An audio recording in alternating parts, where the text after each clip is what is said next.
Welcome back to the channel and welcome to another new video. In today's video we're tackling this yard that hasn't been touched in over a year. The client at this property could only mow the lawn and that's about their limit.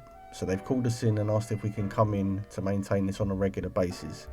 There's pretty much a lot that needs to be done in this yard. A lot of the left hand side is just absolutely overgrown. Everything's grown into each other. So what we're doing in today's visit, we're cutting everything back. Cutting back all the ivy, all the brambles. Jay's cutting the brambles on the right hand side. I'm also trimming the shrubs on the left, trimming the ivy and also taking out the brambles. Now the ivy is going to need to be severed from the roots and it will need to be dug out at some point. Today's video we've had to put on a time lapse due to the bad weather, so unfortunately I didn't manage to pick up the camera to walk around and show you because I didn't want to get everything absolutely soaking wet. But there is another part to this video. I pretty much done a pressure wash on the patio and down the side for them just to make it a little bit more safer, but that'll be on the next video.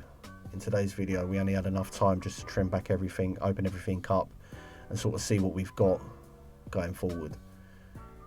So I hope you enjoyed this video, and as I said, apologies for the short one, but I'll catch you on the next one. Be safe, take care.